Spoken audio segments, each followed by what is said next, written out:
Alright folks, this is Corey with CB Rebuilds with a mini project for the channel. One of the things I've always kind of wondered is, can one of the power tool batteries replace a big battery, you know, a lead acid or even an AGM battery in a quad? The electrical demand for a quad is very low, and it does have an onboard stator to recharge the battery, which means it's producing its own electricity while it's running, as long as you have one that has a stator that doesn't just do the ignition, it does accessories. So I decided to start out and see if I could come up with a way to get this battery to start this quad. So this is a battery pack for 20 volt max. Company's black and yellow. You can probably read it there. But the nominal voltage of this battery pack is 18 volts. That's a little higher than the 12 volts you see on normal operating on a normal automotive battery or the four-wheeler battery. However, these batteries also run at 14 to 15 volts depending on a charging system, especially in newer vehicles. That's not so far of a stretch. So for the difference between 15 volts and 18 volts is pretty low, and this quad also has an onboard voltage regulator, so it should be able to reduce the voltage to what the system needs and not have any problems.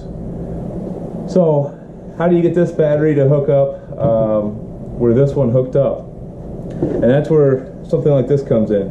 Now this obviously looks like the power tool that the battery would fit on, but this one is in pretty rough shape. So this one, although it functions okay, as soon as you put any load on it, it really has a hard time with it. I'm not sure if I damaged the gearbox or the motor windings, but that's okay.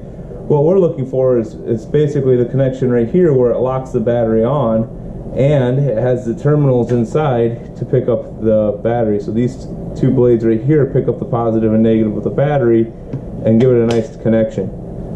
So we're going to take this apart, figure out how we can get the connections off, and maybe how we can take and adapt the battery so that it slides into and fits into our quad. So we're going to go over to the bench for this one and disassemble this power tool and figure out how we can get some connections out of it. Alright folks, here we have the power tool. Like I said before, there's something wrong with it, that you can't use it very hard. So using it for this purpose is perfect. To take the tool apart, you need a T10 Torx, or just a Torx 10. And we'll take the screws out here and see what we need to take apart to get the tool apart. If you're like me, you have a bunch of battery operated tools, hand tools, and as you continue to charge those batteries, they get weaker and weaker. And I've got a few of them that they're only good for maybe 5 minutes of drilling, if light drilling, 5 minutes.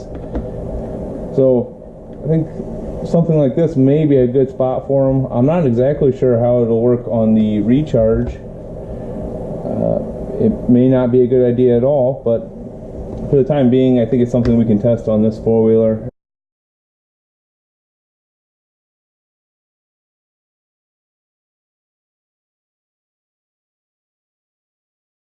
But we're not after that part. We're just kind of after this this battery adapter right here. So we've got some wires here that go into the trigger, and some of them that go into this, I'm not sure, the circuit board here. It seems like a sealed circuit board, or maybe it's a protection to make sure you don't overdraw your batteries.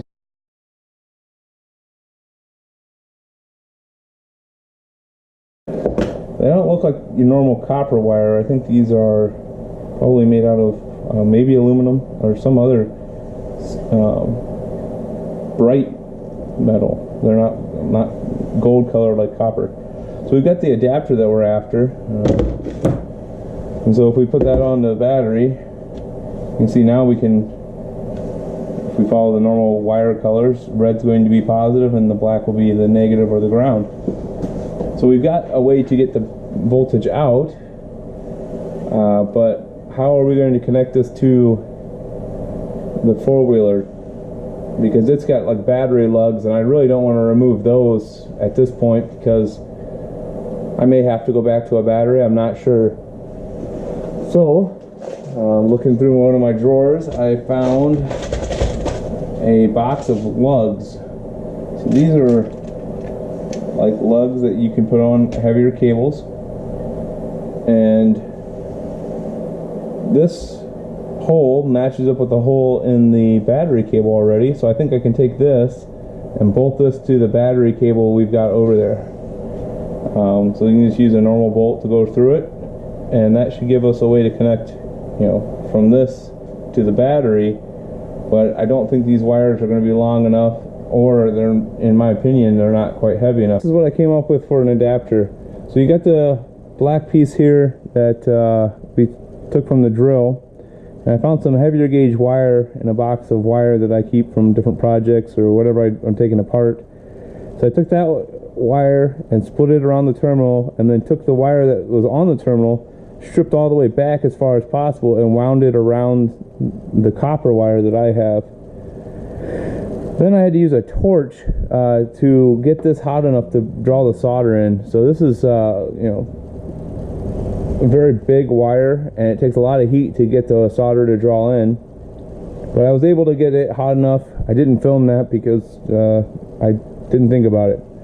So I got the soldered on here, and then over here on this lug, there's a hole in the lug right in here, and I put that in my vise and plugged off that hole.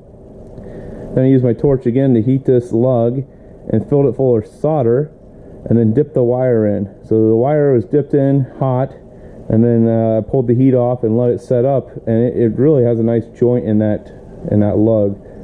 You know, our battery here, we put the battery on and we clip it on. I got my multimeter here set to volts DC, and when I put this on here, I'm getting 18.26 volts, 27.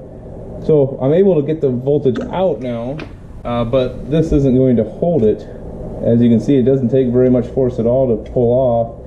And if I just leave this sit in the back of the quad, as I bounce around in the yard, it's just going to become disconnected. So I need to come up with a way to hold that in there. And looking at this case right here, I think I can just use this part down here. So I've got this part, and you can see that it latches in and it slides in fine. But I think I'm just going to take this with the grinder and cut it off. We'll see how that goes. Alright folks, this is what I came up with. So I just took the drill handle and I cut it off with the angle grinder, routed the wires up through the middle where the handle normally would be for your trigger, and then I bolted it back together. So now it clips in very strong, and then it doesn't come out, and that should give us a way to connect it to the quad. I guess let's see if we can get this bolted in and see if it will start the quad.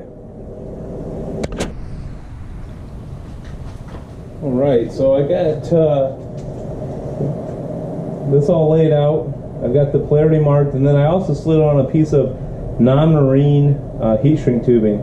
So when I get done with this, I can cover up these terminals, try to limit the amount of exposure, keep it from arcing out underneath the seat here. So I got just some normal bolts with some nylocks to keep it from coming loose. So I'm going to thread the bolt through.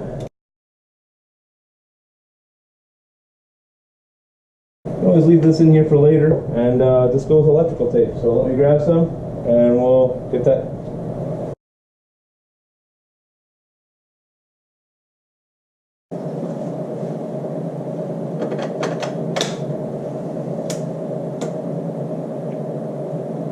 Alright, well, that seems to bring up the lights.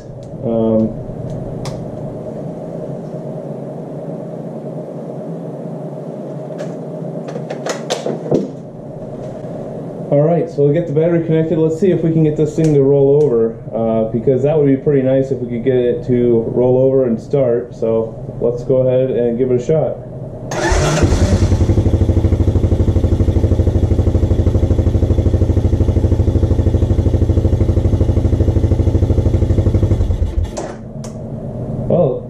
definitely starts the quad no problem. I'm not sure if we will be using this long term or not, but I guess the answer to the question that I started out with today is, can we start a quad or a very small motor with a power tool battery? And I think the answer is yes.